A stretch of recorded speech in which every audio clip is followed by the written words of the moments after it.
Olá, bom dia pessoal, tudo bom?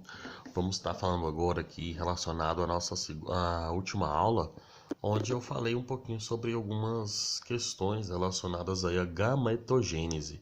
A gametogênese, ela tem uma relação direta com a produção dos gametas, pessoal. Então, quando a gente fala em produção de gameta, nós falamos em produção de algumas características básicas relacionadas às gametas. Os gametas que são as principais células funcionais do nosso corpo. Então, o nosso corpo, ele tem recursos para poder se multiplicar, né, se dividir, deixar descendentes férteis, que são uma das características principais dos seres humanos, né, dos seres vivos. Em geral, todo ser vivo ele nasce, ele cresce, ele reproduz e ele morre. E a gametogênese, ele está relacionado com a formação dos gametas. Gametas são células estruturais do nosso corpo, onde ele vai fazer o processo reprodutivo, né? Então, nós temos os nossos gametas, né? Ou seja, o homem vai ter o gameta masculino e a mulher vai ter o gameta feminino, que são partes aí dos materiais genéticos do indivíduo, que ele vai fazer o processo de divisão, de multiplicação, de reprodução. Então, para se reproduzir, ele necessita desses gametas para poder estar se dividindo e está se multiplicando pela Terra, né? Isso aí vai envolver o que? Material genético, variabilidade genética e melhoramento genético do indivíduo. No nossa aula passada, nós falamos um pouquinho sobre a infertilidade masculina, né? A infertilidade masculina, pessoal, é o processo onde homens não conseguem se reproduzir, né? Então, ou seja, o homem ele não vai ter um processo de reprodução normal. Ou seja, o que a infertilidade masculina pode trazer? Ele pode trazer a incompatibilidade para poder gerar um filho, né? Isso aí gera processos sociais, né, psicológicos e também aí o homem tem que procurar recursos aí de um médico para poder ajudar e ver o que ele tem e como ele pode atuar nesse processo, né? Então, por exemplo, as principais causas da infertilidade masculina pode ser a diminuição, né, de espermatozoides, né? Então, ou seja, conforme o homem vai ficando pela idade. Então, tem alguns homens que a diminuição de espermatozoide ou a diminuição na qualidade do espermatozoide, ele vai também afetar nesse processo de infertilidade masculina, tá? Ou seja, esse espermatozoide, ele vai ter o que? Uma baixa qualidade, ele não vai ser um espermatozoide que tem uma qualidade para poder fecundar um óvulo. Por quê, pessoal? Do, do, da parte da onde esse espermatozoide ele vai sair do homem até a conexão com o óvulo, ele tem um certo percurso a correr. Então o espermatozoide ele vai ter que ter o que? Uma mobilidade. Ele vai ter que chegar até o óvulo, a zona pelúcida do óvulo. Mas só que isso é um caminho. Isso aí tem um processo químico. Existe moléculas químicas que esse espermatozoide vai percorrer para que ele possa chegar nessa região. Então, tudo isso tem uma relação direta com a qualidade disso, né? A ausência de produção do espermatozoide relacionada à vasectomia, nós vamos falar um pouquinho sobre isso, né? E a dificuldade aí da relação sexual e também na transmissão desse espermatozoide. Como que ele vai chegar nessa parte no óvulo, né? Então isso também tem uma relação direta. Já no processo de infertilidade feminina, né, a mulher pode ter diversos problemas. Problemas, pessoal, que pelo qual, né, vai evitar ali a fecundação. Esses problemas podem estar relacionados também com a ovulação, porque a mulher, ela libera o óvulo, né? Então, ou seja, o problema de armazenamento do ovário, esse é o processo de ovulação, ou seja, onde ele vai guardar esse óvulo. Então, a mulher tem uma quantidade de óvulo que ela vai produzir durante a vida dela e como ela vai liberar esses óvulos, né? Então, isso também tem uma relação direta aí. Então, ou seja, o período menstrual. ele tem que estar equilibrado aí com o processo de ovulação, ou seja, então tem mulher que essa menstruação ela não tem uma regularidade, então isso também atrapalha o processo de fecundação, porque quando a mulher ovula, ela libera um óvulo, esse óvulo ele tem aí um posicionamento, onde que esse óvulo vai estar na hora da fecundação, né? Então tem mulheres que têm processos aí na hora dessa menstruação que não libera o óvulo de maneira correta, não libera a quantidade específica e o local específico desse óvulo, impedindo aí no caso a fecundação, né? Nós podemos citar aí a endometriose, tá? Que é um distúrbio aí do tecido normal que reveste o útero. Então ele vai crescer fora do útero. Então esse tecido vai crescer irregular, né? E aí ele vai atrapalhar o processo aí nas tubas uterinas. Então os sintomas mais comuns aí são a dor, irregularidades menstruais, né? Então, ou seja, ele pode ser tratado aí com cirurgia, né? Então são questões aí relacionadas à questão da endometriose. Essa imagem que a gente pode ver um útero normal e um útero com endometriose, né? Então, ou seja, ele vai estar afetado. Temos também os cistos, tem cisto hemorrágico, cisto, que eles falam cisto de água, que são estruturas também que afetam o útero.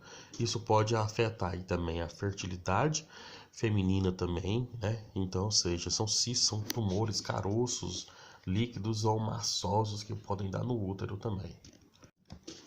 O processo da inseminação artificial, pessoal, ela pode ser observada também, tanto em bovinos quanto em humanos também, né? Então, ou seja, a fertilização artificial é quando o homem ou a mulher não consegue se reproduzir nesse período fértil. Hoje, um profissional, né, de zootecnia aí, responsável por fazer fertilização artificial em bovinos, ele cobra por animal para fazer esse processo de fertilização, né? Então, ou seja, uma área bem legal, bem bacana, quem consegue trabalhar com ela. Então, o objetivo dela é a reprodução animal e também pode ser do ser humano, né? Então, ou seja, onde a gente faz a reprodução, né, desse processo. As vantagens aí da utilização dessas técnicas vem aí no processo da evolução, né, pessoal? Onde a gente pode destacar melhoramento genético do rebanho. Hoje nos canais do boi aí você pode comprar aí 100 ml do sêmen de um boi pagando 100 mil reais em cada 100 ml. Ou seja, é muito caro para comprar o sêmen de um boi, por exemplo, campeão. Então pega um boi da melhor espécie, da melhor qualidade, com toda a característica genética desse animal melhorado, bonito, um animal grande, um animal bem feito, e os seus filhotes vão nascer com essas características genéticas, né? Então isso por fazendeiro, isso é especializado, isso aí é algo importante, é algo que vai gerar aí filhotes superiores, filhotes maiores, filhotes mais gordos, mais pesados, que é o interesse aí no caso da genética aí para esses bovinos. Isso aí gera o quê? Qualidade para o produtor e também gera lucratividade, né? Um boi mais pesado, um boi que dá mais leite, por exemplo. Posso pegar uma vaca que dá uma quantidade de leite excessiva e todos os filhotes delas vão puxar as características genéticas da mãe. Isso aí é importante na hora aí desse processo genético. Essa imagem é só demonstrando mesmo o processo da inseminação artificial, que ele ocorre aí praticamente manual, né, pessoal? Ocorre dessa forma aí mesmo, não tem outra solução não.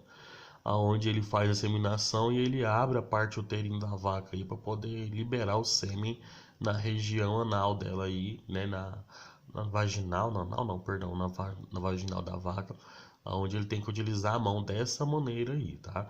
Então assim, é um profissional que utiliza esse recurso e que ganha um dinheiro bacana para fazer essa fertilização aí, pessoal. É uma profissão bacana aí, entendeu? Apesar de ser bem difícil, né? Mas é bem rentável. Na cirurgia masculina, pessoal, que eu falei lá, essa aí é a vasectomia, né? Então ele vai fazer o quê?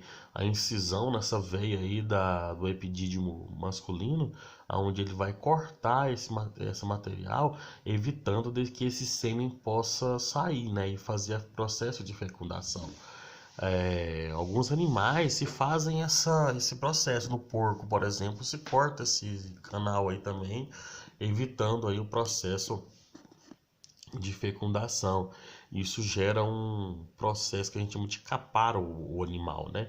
No ser humano, esse processo evita a fecundação, beleza? Então ele pode ser fazer tanto a laqueadura, que ligar, né? Que é amarrar esse canal, como também ele pode fazer o corte, a incisão mesmo, e cortar esse material, evitando que ele possa se ligar. Pode acontecer se amarrar somente esse fato de voltar, mas geralmente eles fazem aí essa incisão mesmo, né? Corta esse material. Aí não tem perigo do homem engravidar a fêmea. Teve até um colega que perguntou aí, nesse processo aí, pessoal, ele vai liberar, sim, é um sêmen, mas o sêmen, ele é somente líquidos que contém espermatozoides, entendeu? Então, sêmen é a parte líquida, o espermatozoide, que é as células germinativas, eles não vão ser liberados no sêmen, mas ele ainda continua a parte líquida ainda, beleza?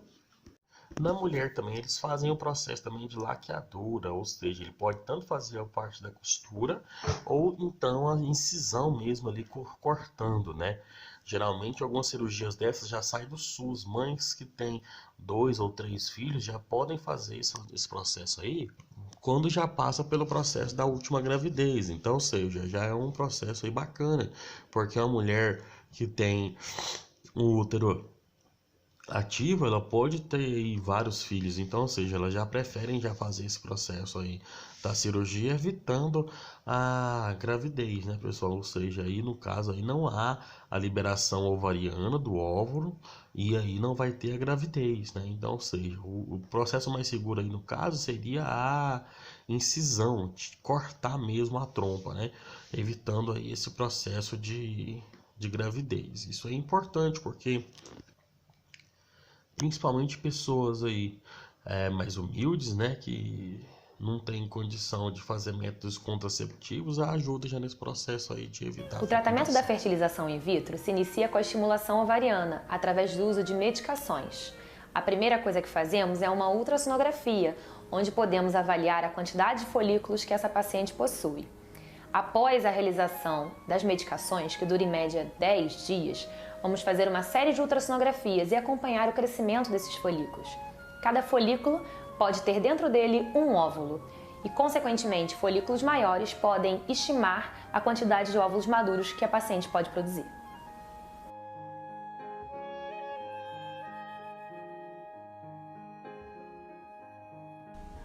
Um dia antes da fertilização in vitro, o laboratório se prepara para receber os óvulos e espermatozoides para a formação dos futuros embriões.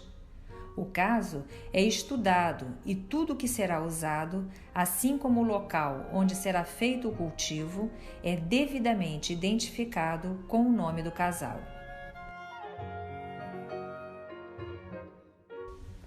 As placas de cultivo também são preparadas com antecedência para que o meio fique estabilizado nas condições de temperatura e pH. O meio de cultivo é coberto com óleo puríssimo para evitar a evaporação e alteração da osmolaridade.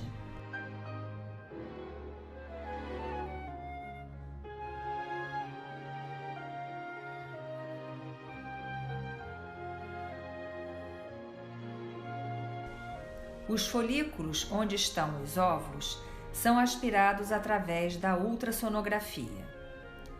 O líquido aspirado é captado dentro de tubos que ficam em blocos aquecidos para que os óvulos que saem junto com este líquido não sofram com as mudanças de temperatura. Os tubos, sempre acondicionados nos blocos aquecidos, são passados para o laboratório.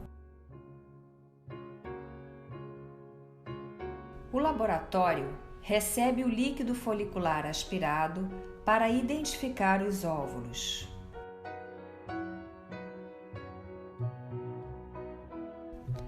A identificação é feita em uma cabine onde o ar é filtrado e flui sem turbulências, evitando a contaminação do material manipulado.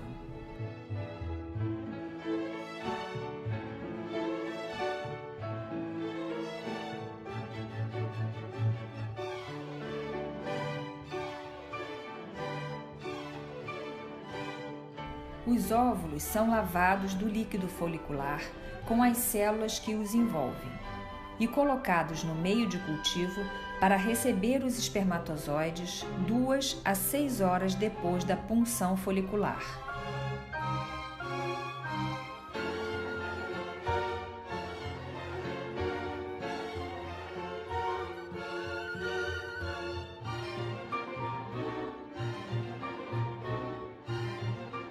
O espermatozoide é colocado em contato com o óvulo de duas formas. Na primeira, para que entre espontaneamente no óvulo. Para isso, muitos espermatozoides são colocados ao mesmo tempo na placa onde estão os óvulos, para que disputem entre si pela fertilização.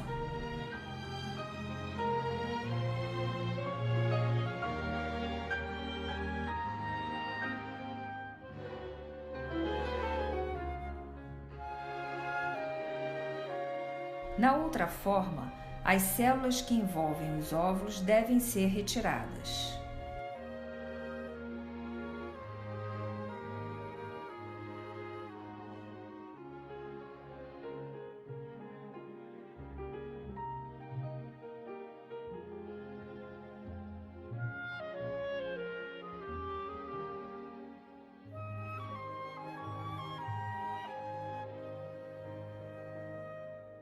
Desta forma, um único espermatozoide é injetado no óvulo.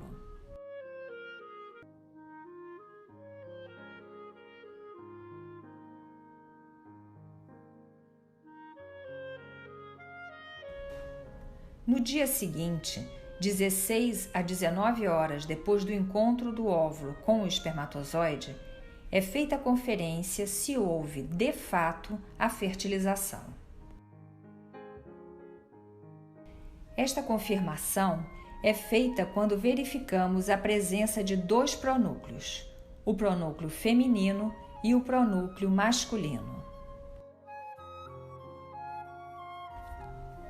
Mais tarde, estes pronúcleos vão se fundir e dar início ao embrião, que com aproximadamente 26 horas começa a se dividir. Com 2 dias terá 4 células. Com 3 dias, 8 células. E no 4º dia será uma mórula, quando não conseguimos mais identificar o número de células. Entre 5 e 6 dias de vida, o embrião se transforma em blastocisto. O embrião pode ser transferido para o útero ou criopreservado em qualquer fase do seu desenvolvimento. A transferência para o útero é feita através de um catéter. O embriologista retira o embrião da placa de cultivo para colocá-lo dentro do catéter e levá-lo ao médico, que procede à transferência sendo guiado pelo ultrassom, de modo que o embrião seja depositado no endométrio na localização onde ocorre a implantação. Neste momento, termina o nosso trabalho para que a natureza dê continuidade à vida.